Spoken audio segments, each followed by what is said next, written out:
Le pays Ouigné est situé dans la province de Balé, au centre-ouest du Burkina Faso.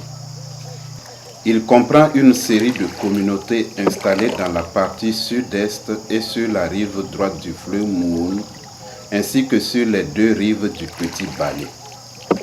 Son peuplement actuel date du milieu du XVIIIe siècle. Il est constitué de groupes d'origines ethniques diverses, des Gouroussi, des Nouna, des Sissala, des Fou, mais aussi des Dagara, des Bois, des Markas et des Peuls qui se sont progressivement fondus dans un même moule linguistique et culturel, le Ouigné.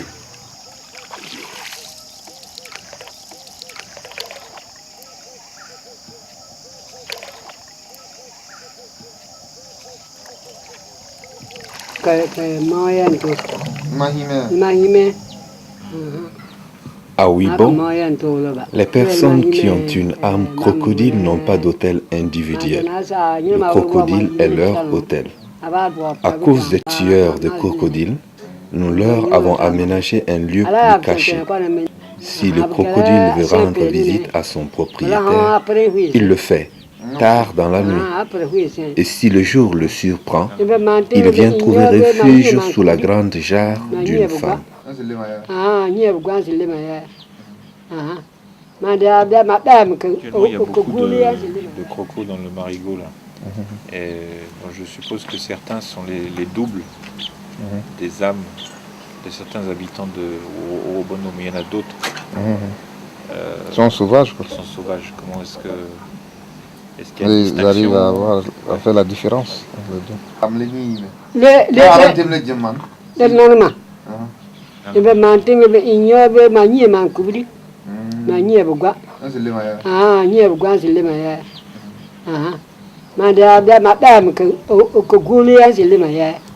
Il y a des crocodiles étrangers, ce sont des crocodiles errants. Ils arrivent avec les crues, repartent avec la sécheresse.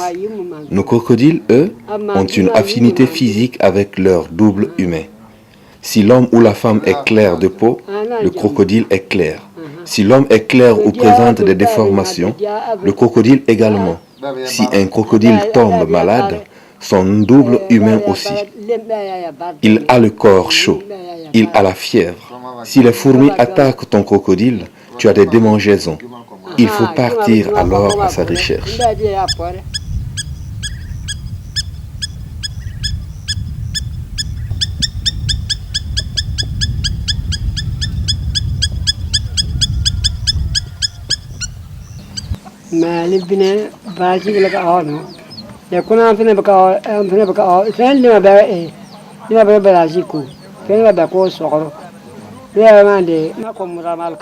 Tout ce qui est tortue et crocodile sacré relève de l'autorité du Bounan, la divinité de l'eau.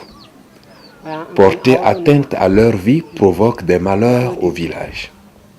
Ainsi, en 1985, lors de la construction de la digue, des engins mécanisés sont venus bouleverser la terre du marigot. Ils ont tué des tortues par dizaines. Les enfants étaient malades. Ils en mouraient. La mère tortue pleurait la nuit et ses cris ressemblaient au grondement de l'orage. Les vieux du conseil des anciens comprenaient ces cris. Ils durent sacrifier des moutons et un bœuf pour laver le mal.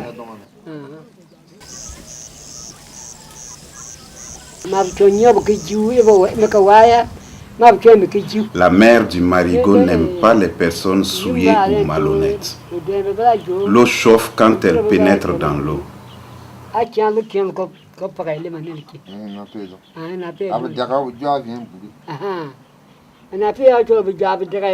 La mère tortue les retient en écrasant leurs pieds avec sa carapace.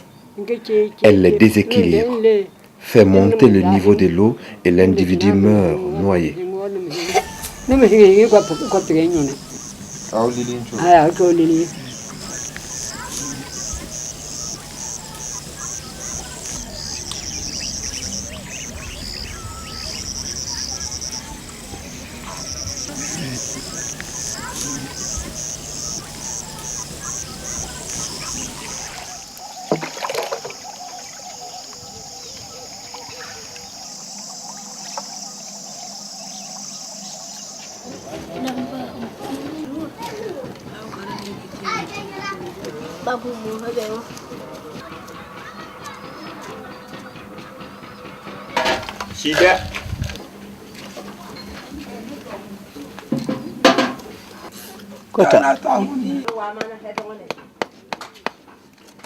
Chaque année à Huibon, dans le marigot de Boudou, a pour une pêche collective au moment de l'étiage en saison sèche.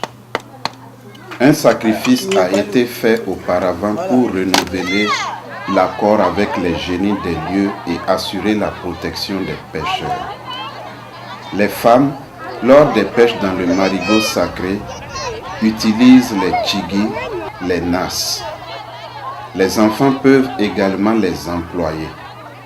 Mais les hommes pêchent traditionnellement avec le gwanda ou filet manipulé à 2 mains.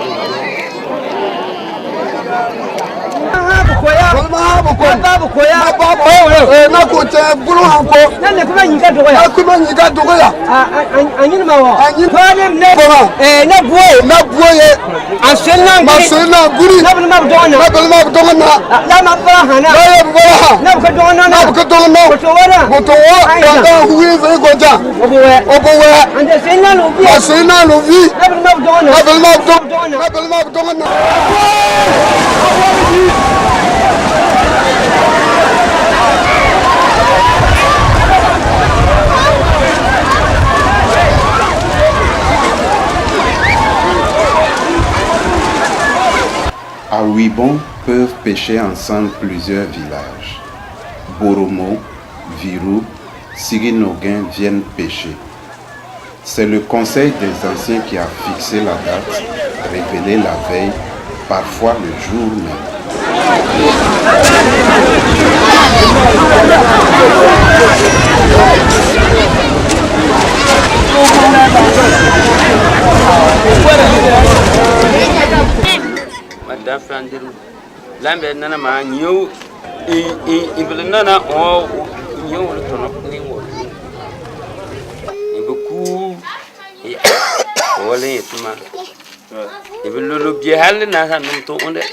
La pêche dans le marigot sacré n'est pas interdite. Autrefois, y venaient les gens de vie de Wahabou. Si nous leur avons dit de ne plus venir, c'est qu'ils ne respectent pas notre interdit, celui de ne pas tuer les crocodiles et les tortues. Pour tous les gens de Nanou, cet interdit existe, car nos filles le transmettent à leurs enfants. Les crocodiles et les tortues, nous ne les consommons pas. Un enfant de Nanou peut tomber malade pour avoir senti l'odeur de la viande des crocodiles. Il souffre de démangeaisons par exemple. On l'amène alors au marigot pour le frotter avec de la terre et il va guérir.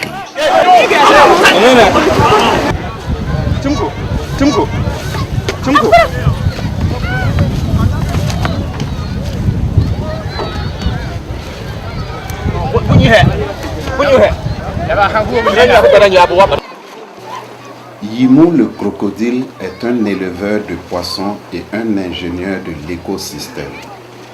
Au dire des gens, il ne mange jamais les poissons qui sont dans sa tanière et tant qu'ils sont là, l'eau ne manque jamais.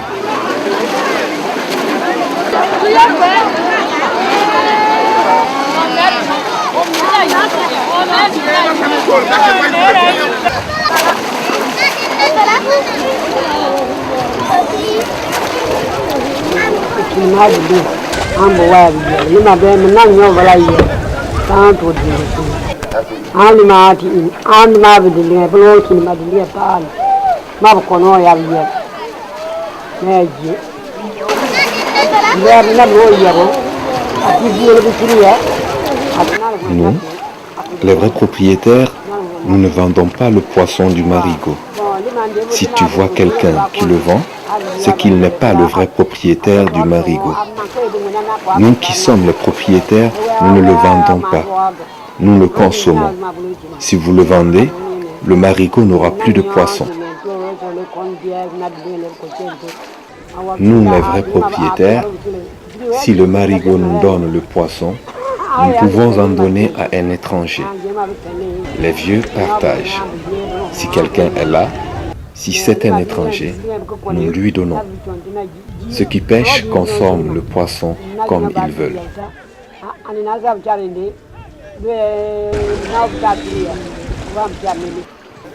Les jeunes d'aujourd'hui, si tu vois que le marigot ne contient plus de poisson, c'est leur faute. Ils vont le vendre. Si vous partez pêcher, vous ne devez pas le vendre. Maintenant, ils prétextent le manque d'argent pour le vendre en cachette. Ils n'avisent pas le chef de famille. Sinon, le poisson ne se vend pas. Si tu vends, le marigot s'appauvrit et tu ne prends plus rien. Si le marigot voit que vous vendez, il ne se découvre pas. Il cache tous les poissons et on n'en voit plus.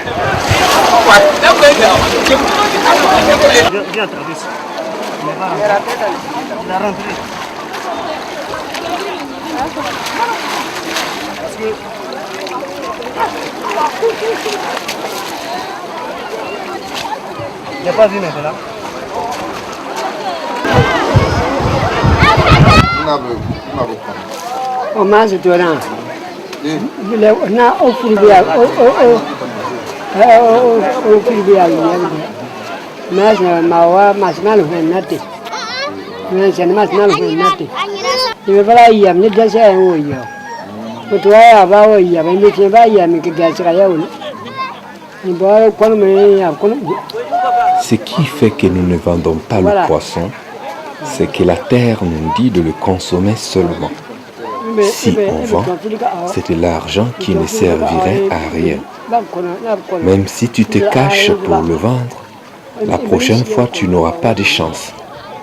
À la prochaine pêche, tu ne gagneras rien. Au moment de la pêche, si tu veux garder le poisson, tu le mets dans ta poche. Parce qu'une fois à la maison, tu n'y as plus droit. Sauf si ton chef de famille t'y autorise. Si tu déroges à cette règle, la prochaine fois tu n'auras plus rien. Aller pêcher dans le marigot sacré, c'est aller prier Dieu. C'est laver ses souillures personnelles. L'eau du marigot est également curative. Pour toutes ces raisons, le poisson ne doit pas être vendu, mais donné pour calmer la faim et pour accumuler les bénédictions.